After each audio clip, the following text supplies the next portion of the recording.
Now we will study about archaebacteria. ये NCERT की lines हैं। एनसीईआरटी में आर्किबैक्टीरिया के बारे में सिर्फ इतना ही दिया है कि आर्किबैक्टीरिया मोस्ट प्रिमिटिव, सबसे पुराना बैक्टीरिया है जो कि एक्सट्रीम कंडीशंस में सर्वाइव कर जाता है।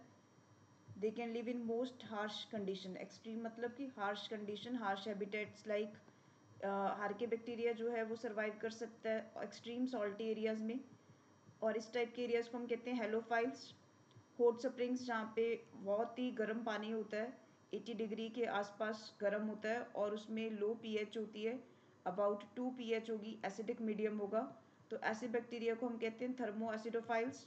एंड मार्शी एरियाज, दलदल वाला एरिया जो होता है उसको हम कहते हैं मार्शी एरिया। और जहाँ पे मार्शी एरियाज है उस जगह पे रहने वाले बैक्टीरिया को क्या कहते हैं, मेथानोजेंस।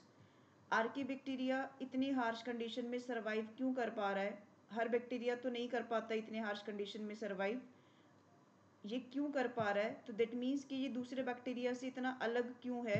क्योंकि इसकी जो सेल वॉल का स्ट्रक्चर है उसमें कुछ डिफरेंसेस होते हैं जो कि इसको एक्सट्रीम कंडीशंस में रहने के लिए हेल्प करते हैं। तो ये एक इम्पॉर्टेंट लाइन है कि सेल वॉल के स्ट्रक्चर में डिफरेंसेस हैं। एनसीईआरटी में सिर्फ सिंप्लीफाइड वे में शॉर्टकट दिया हुआ है, तो ये मानो तो आपके शॉर्ट नोट्स ही हैं एनसीईआरटी पढ़ना। मिथेनोजेंस कहाँ होते हैं मार्शी एरियाज के अलावा? Gut of the several ruminant animal like cows, buffalo, and also they are responsible for production of methane that is biogas, जो कि आपको डंग ऑफ द एनिमल से मिलती है। काउ डंग में आपको पता है कि मीथेन ऑब्टेन कर सकते हो आप, तो इसीलिए इस टाइप ऑफ बैक्टीरिया को क्या कहते हैं, मिथेनोजेंस। अब इसको डिटेल में पढ़ेंगे।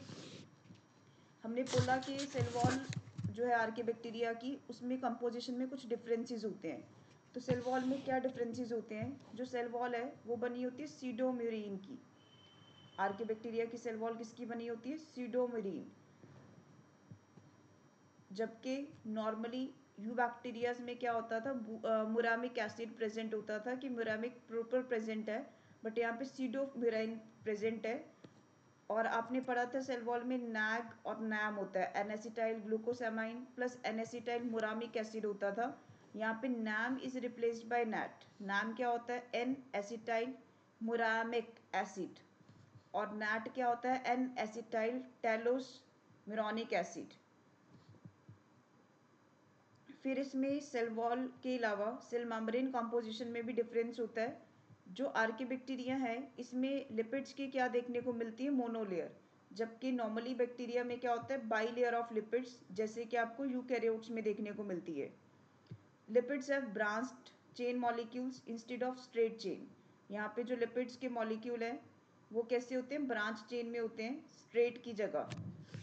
और जेनेटिकली आपको इंट्रॉन्स देखने को मिलते हैं जो कि यूकैरियोटिक डीएनए आरएनए में होते हैं। इंट्रॉन्स, एक्सॉन्स के बारे में आप 12th क्लास में पढ़ोगे डिटेल में मॉलिक्यूलर बेसिस में। Introns non functional part of RNA होता है जिसको रिमूव किया जाता है बाद में।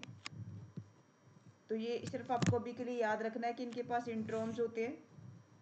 और आर्किबैक्टीरिया को 3 ग्रुप्स में डिवाइड किया गया on the basis of their habitat. Methanogens, halophiles, thermoacidophiles. Methanogens marshy areas में रहते हैं, प्लस पढ़ा था हमने गट ऑफ रूमिनेंट एनिमल्स में होते हैं। ये मीथेन प्रोड्यूस करते हैं जो CO2 को CH4 में मीथेन गैस में कन्वर्ट कर देंगे। CH4 को हम बायोगैस भी बोलते हैं। एग्जाम्पल ऑफ मिथेनोजेंस, इस पे क्वेश्चन आता है पेपर में, मिथेनोकोकस, मिथेनोबैक्टर। ये 2 बैक्टीरिया के नाम याद कर लो। मिथेनोमाइक्रोबियम ये इतना इंपॉर्टेंट नहीं है, मिथेनोकोकस और मिथेनोबैक्टर ज़्यादा इंपॉर्टेंट है। फिर ये CO2 को कन्वर्ट कर रहे हैं मीथेन में, इसलिए ये क्या होते हैं? Chemo autotrophs. और इनमें रेस्पिरेशन क्या होती है? दे आर ऑब्लिगेट एनारोब, मतलब कि only they can survive in the absence of oxygen. Then आता है हेलोफाइल्स। हेलोफाइल्स कहाँ मिलते हैं आपको? They are found in the saline areas, salty areas में मिलेंगे। और जो हेलोफाइल्स होते हैं इसके आसपास में एक पर्पल मेम्ब्रेन होती है जिसमें एक पिगमेंट होती है जिसका नाम है bacteriorhodopsin. They are surrounded by a purple membrane that has a pigment बैक्टीरियोरोडोप्सिन।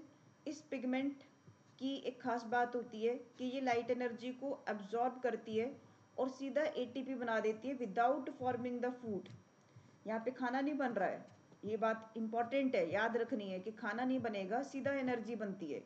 अगर खाना नहीं बन रहा है तो इसलिए खाने के लिए तो डिपेंडेंट ही रहेंगे, कहीं ना कहीं और से खाना लेंगे, तो इसलिए इसका न्यूट्रिशन कैसा है, हेटेरोट्रॉफ। फिर इसकी एग्जाम्पल क्या है, हेलोबैक्टर एंड हेलोकोकस। देन आता है थर्मोएसिडोफाइल्स। थर्मोएसिडोफाइल्स की बात करी जाए तो ये क्या करते हैं, हाई टेम्परेचर को टॉलरेट करते हैं और प्लस लो पीएच जहाँ हाई एसिडिटी में रह सकते हैं। जनरली हॉट वाटर स्प्रिंग्स जहाँ पे टेम्परेचर अबाउट 80 डिग्री होता है एंड पीएच कितना है, अबाउट 2। और इनका न्यूट्रिशन कैसा होता है, कीमोसिंथेटिक, और रेस्पिरेशन कैसी होती है, फैकल्टेटिव एनारोब। और एग्जाम्पल क्या है इसका, थर्मोप्लाज्मा। सबसे ज़्यादा क्वेश्चन इसमें सेल वॉल कॉम्पोजिशन पे आते हैं और मिथानोजेंस पे आते हैं, तो उसको अच्छे से पढ़ें, ये बेस्ट आपको पढ़ाया जा रहा है और इससे बाहर आपको पेपर में कुछ नहीं आने वाला, तो इसको अच्छे से कंटेंट को याद करें। Thank you everyone.